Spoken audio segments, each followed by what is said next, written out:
ओम श्री गणेशाय नमो नमः। मैं स्नेहलता आप सभी का पुनः स्वागत करती हूँ आप सभी के प्रिय चैनल वेद वचन में। आज मैं आप सब के साथ श्री माता वैष्णो देवी के कथा को लेकर उपस्थित हूँ। आज हम जानेंगे कौन है माता वैष्णो, उनका जन्म कहाँ किन के घर में हुआ था और उनकी यात्रा किस तरह आरंभ होती है, उनकी पूजा का क्या फल है। आइए जानते हैं। श्री माता वैष्णो देवी माता आदिशक्ति, माता लक्ष्मी, माता सरस्वती के पावन स्वरूप हैं। इन तीनों रूपों का अवतरण एक पिंडी रूप में हुआ था, फिर उन्हें माता वैष्णो देवी का नाम मिला। माता वैष्णो देवी राजा रत्नाकर के घर में दक्षिण भारत में उत्पन्न हुई थी। वहाँ उनका नाम त्रिकुटा रखा गया। वह बचपन से ही भगवान श्री राम जी की आराधना करती थी और इधर त्रेता युग में माता वैष्णो देवी का जन्म राजा रत्नाकर के घर में दक्षिण भारत में हुआ था। उधर उत्तर भारत में अयोध्या में राजा दशरथ के घर भगवान श्री राम जन्म ले चुके थे। यह मान्यता है कि शक्ति के दोनों रूप एक साथ अवतरित होते हैं। देखा गया है जैसे हम रामनवमी मनाते हैं, उसी प्रकार सीता जी भी नवमी के दिन ही अवतरित हुई थी, तो हम सीता नवमी मनाते हैं। जन्माष्टमी को हम अष्टमी के दिन जन्माष्टमी मनाते हैं, उसी प्रकार राधा अष्टमी मनाते हैं। यानी अष्टमी के दिन भगवान श्री कृष्ण का जन्म हुआ था, तो उधर माता राधा रानी का जन्म भी अष्टमी के दिन हुआ था। इसी प्रकार इधर माता वैष्णो देवी भगवान श्री राम की आराधना कर रही थी और उनकी प्रतीक्षा कर रही थी।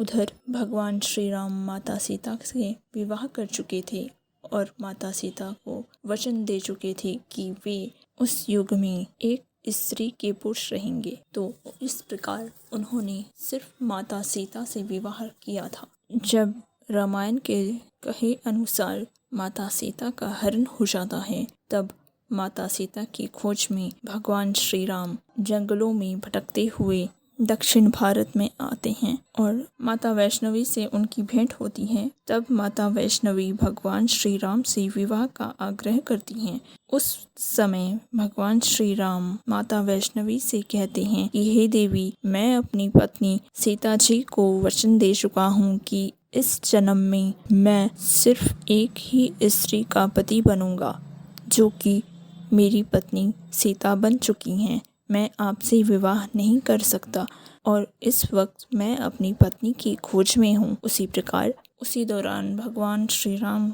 माता वैष्णवी से कहते हैं, मैं सीता जी को खोजने के पश्चात इसी मार्ग से आऊँगा। यदि उस दौरान आपने मुझे पहचान लिया तो मैं आपसे विवाह कर लूँगा। तो माता सीता को वापस लाते वक्त जब भगवान श्री राम माता वैष्णवी से भेंट करते हैं, तब वे उन्हें पहचान नहीं पाती हैं।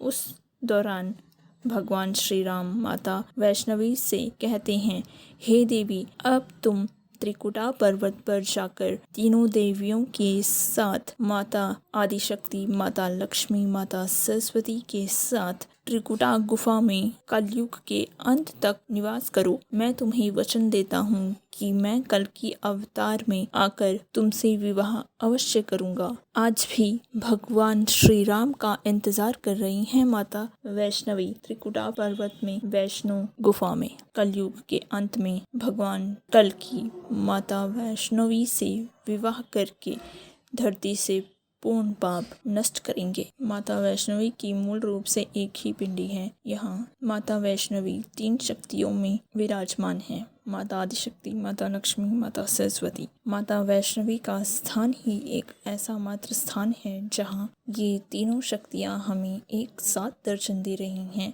अन्य किसी भी क्षेत्र में जाकर हमें यह पता चलता है, भगवान श्री राम के कहे अनुसार माता त्रिकुटा, माता वैष्णवी भक्तों के कलयुग में भी आज सभी मनोरथ स्वतः पूर्ण करती हैं। ऐसी कोई कामना नहीं जो माता वैष्णवी अपने भक्तों की पूर्ण नहीं करती हैं। यदि हम मनुष्यों की कोई मनोकामना पूर्ण नहीं भी होती है, तो हमें हमारे ईश्वर पर दोष नहीं लगाना चाहिए, क्योंकि हमारे ईश्वर यह जानते हैं कि हमारे लिए क्या अति उत्तम है, वो हमें वही देते हैं।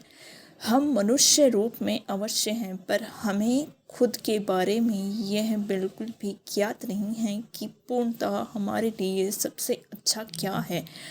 तो ईश्वर पर विश्वास करें तो पूर्णतः करें, क्योंकि ईश्वर ही संसार में एक ऐसी शक्ति है जो अपने बच्चों का कभी कुछ बुरा नहीं करती और ना ही कभी बुरा होने देती हैं। जय माँ जगदम्बा, जय माता वैष्णवी। आइए जानते हैं कि माता वैष्णवी की यात्रा हम किस तरह करते हैं। आप अपने स्थान से सीधा कटरा के लिए ट्रेन पकड़ सकते हैं या प्लेन पकड़ सकते हैं। यदि आप प्लेन पकड़ते हैं तो आप शीघ्र अतिशीघ्र कटरा पहुंच जाते हैं और ट्रेन की यात्रा भी उसी के मुताबिक है। कटरा पहुंचने के पश्चात हमारे पास बहुत सारे ऑप्शन होते हैं। हम पैदल जाना चाहते हैं तो हम पैदल भी जा सकते हैं। कटरा से भवन की दूरी 14 किलोमीटर की है। यहाँ भक्त पैदल यात्रा करते हैं। अपनी मर्जी के अनुसार घोड़ों की सवारी कर भी माता वैष्णवी के भवन तक पहुंचा जा सकता है। खच्चरों की मदद से भी भवन तक पहुंचा जा सकता है। अपनी श्रद्धा, अपने विश्वास के अनुसार आप यात्रा आरंभ करें। माता वैष्णवी आपको आपकी मंजिल तक अवश्य पहुंचाएगी। जब हम यात्रा आरंभ करते हैं तो कटरा से द्वार में जाते हुए सबसे पहले हमें माता बाणगंगा के दर्शन होते हैं। इस स्थान को बाल गंगा व बाण गंगा 2 नामों से जाना जाता है। बाण गंगा इस स्थान को इसलिए कहते हैं क्योंकि भगवान श्री हनुमान जी माता वैष्णवी के साथ चल रहे थे। माता वैष्णवी से आग्रह किया कि माँ मुझे प्यास लग रही है। तब माता वैष्णवी ने वहाँ तीर मारकर जल उत्पन्न किया। उस जल के बाण से उत्पन्न होने के कारण उस स्थान को बाण गंगा भी कहा जाता है। और पानी के उत्पन्न होने के पश्चात माता वैष्णवी ने वहाँ स्वयं अपने बाल धोए थे, इसलिए उस स्थान को बाल गंगा भी कहा जाता है। अति सुंदर है यह स्थान। जब आप उस स्थान पर जाएंगे तब आपको थोड़ा ऊपर जाते वक्त उस स्थान का मेन पॉइंट भी नजर आता है और उसका जो निशान है वह स्वयं बाण की आकार का बना है। बाण गंगा में स्नान करने से मनुष्य अपने सारे पापों को धोकर आगे बढ़ता है। यह वह स्थान है जहां आप अपने सारे पापों को छोड़कर पूर्णतः निर्मल हो जाते हैं और आगे चलकर चरण पादुका के दर्शनों के लिए जाते हैं। चरण पादुका मंदिर में प्रवेश करते हुए आपको नव दुर्गा माँ के दर्शन होंगे। भाव रूप से माँ नव दुर्गा के दर्शन कीजिए, प्रार्थना कीजिए। और इधर पंडित जी आपको भगवान माँ भगवती के चरणों के दर्शन स्वयं करा देंगे। माँ भगवती के चरणों के दर्शन करके उनके चरणामृत का पान अवश्य करें। हमारी आत्मा को शुद्ध कर देता है वह चरणामृत। चरण पादुका के दर्शन करने के पश्चात हम सांझी छत को जाते हैं।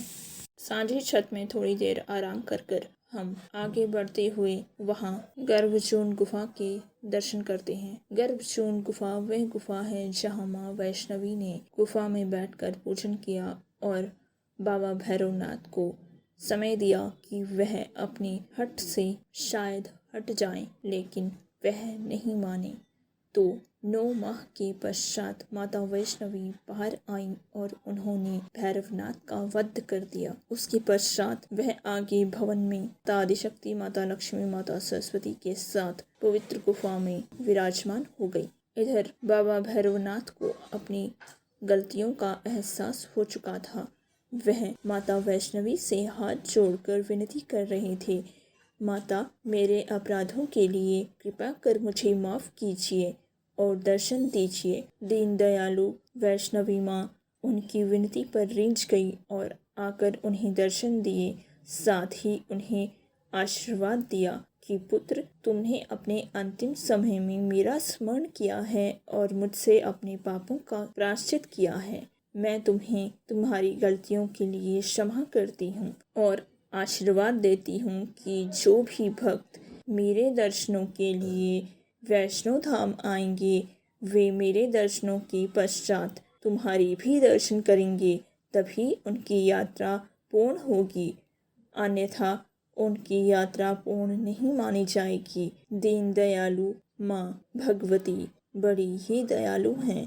इतना निर्मल है माँ का मन कि बड़े से बड़े पापी भी जब उनसे सच्चे दिल से माफ़ी मांगते हैं वे उन्हें माफ़ करने के साथ साथ अमरता का वरदान भी प्रदान करती हैं।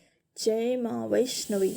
ये थी माँ वैष्णवी के दर्शनों व पावन यात्रा की कथा। प्रार्थना है माँ वैष्णवी अपने दर्शनों के लिए हम सब को शीघ्र अतिशीघ्र बुलाए। आप सबकी मनोकामना माता वैष्णवी शीघ्र अतिशीघ्र पूर्ण करे। जय माँ भगवती। बोल सच्चे दरबार की जय।